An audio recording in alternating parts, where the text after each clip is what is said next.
Gênesis capítulo 25. Gênesis 25.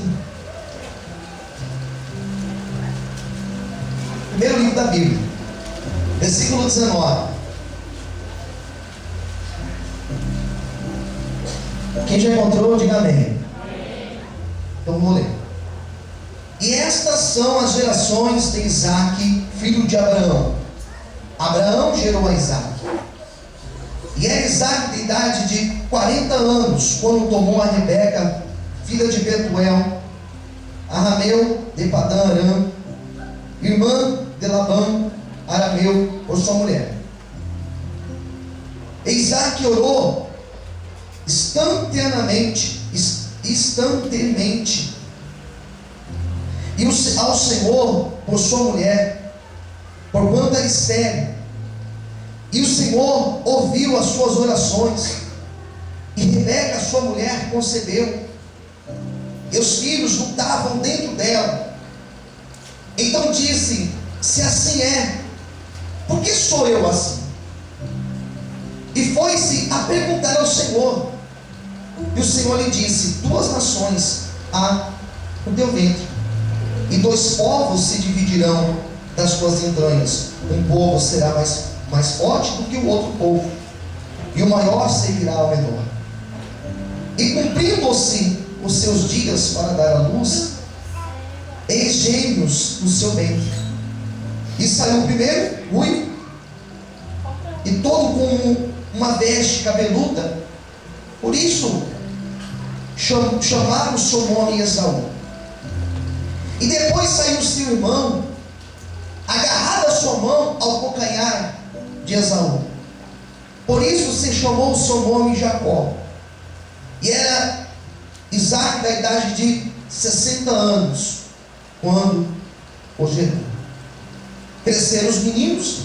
Esaú foi varão perito na caça, varão do campo.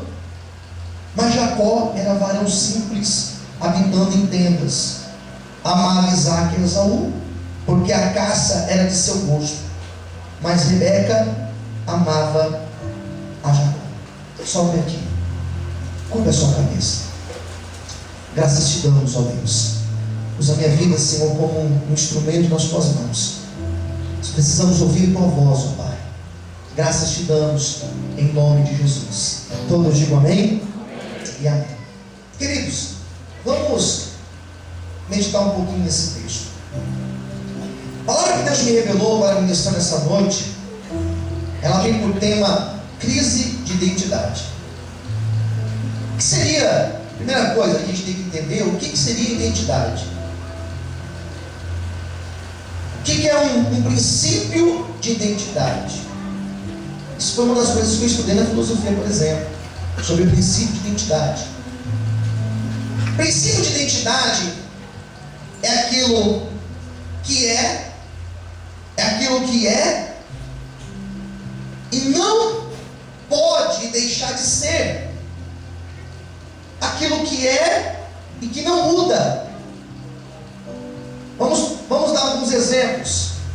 Profissão não é princípio de identidade, porque uma pessoa que hoje ela tem uma profissão, ela pode mudar de profissão.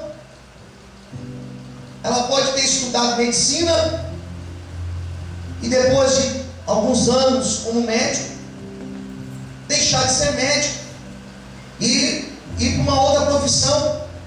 Então a profissão da pessoa não é um princípio de identidade. O ambiente de onde somos, o nosso ambiente geográfico, hoje você mora numa determinada rua, o teu endereço não é um princípio de identidade. O CEP da tua casa não é um princípio de identidade. Porque pode ser que com o passar de tempo, nem a rua que você vive hoje exista. De repente, na rua onde você hoje está morando, vai acontecer uma reforma por causa de uma instalação do metrô de São Paulo, e de repente você vai ter que mudar de casa. Então CEP não é princípio de identidade.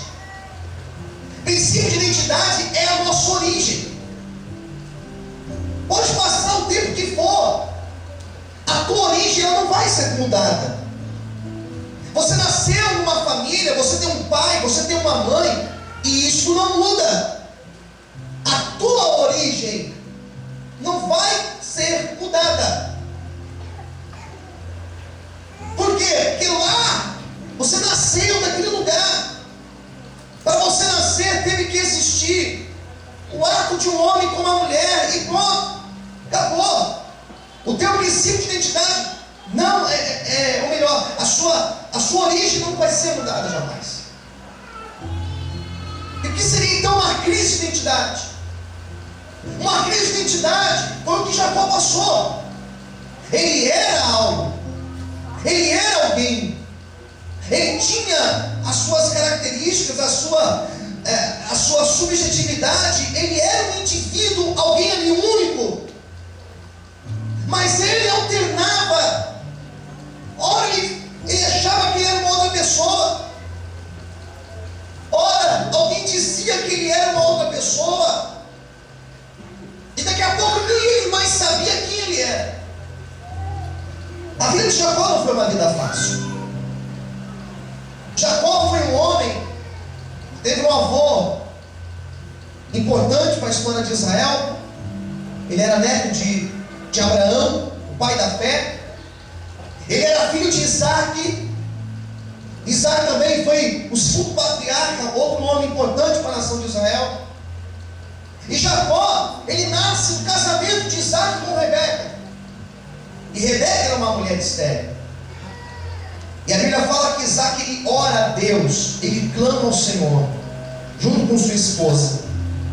A Bíblia fala que o que duas pessoas concordam na terra é concordado nos céus. Eles oraram em concordância. E a Bíblia diz que Deus abriu o ventre de Rebeca, e ela teve filhos, gêmeos. A Bíblia fala que no ventre dela, os dois irmãos, Esaú e Jacó, eles se mexiam muito. Eles não paravam dentro do ventre, como se os dois estivessem desde o ventre brigando. Essa foi uma interpretação que eles tiveram. Parecia que as crianças estavam ali no ventre brigando, lutando. Palavra do Salmo diz, querido, aqui no capítulo 25 ainda, pega a sua Bíblia,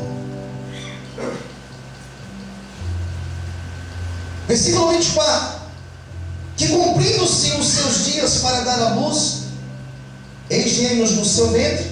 A Bíblia fala que o primeiro nasce, versículo 25, e o primeiro que nasceu não foi Jacó, foi Esaú, menino ruivo, bastante peludo, e deram esse nome a ele, Esaú, justamente por causa disso, que ele era coberto de pelos. Mas quando ele nasceu, aqui ainda diz, versículo 26, que Jacó, ele agarra no calcanhar de Esaú. E quando os pais viram aquilo, quando a parteira viu aquilo, ela ficou impressionada, porque tiraram o primeiro menino, o segundo agarrou o calcanhar. E a palavra calcanhar, ela no hebraico, no original, ela é parecida com a palavra enganar. Calcanhar e enganar, elas são parecidas. Então deram o nome dele de Jacó, porque eles achavam que aquilo que o Jacó fez de segurar o calcanhar já demonstrava que ele queria tomar o lugar do irmão dele. Eu quero nascer primeiro. Essa foi a interpretação que eles tiveram. Quem entendeu, diga amém. Mas era assim, pastor? Não é que era assim. Uma criança não tem essa consciência. Eu quero nascer primeiro. Criança não sabe o que é bênção de primogenitura. Talvez tem gente aqui que não sabe o que é isso. A bênção da primogenitura é que quando o pai morria, o filho mais velho, ele era o substituto do pai. Na divisão da herança, ele ficava com a maior parte, ele era o sucessor do pai. E Jacó era um bebê, não sabia de nada disso. Mas ele recebe esse peso sobre ele. Então ele já cresce sendo chamado de enganador. Não é que Jacó era enganador, querido.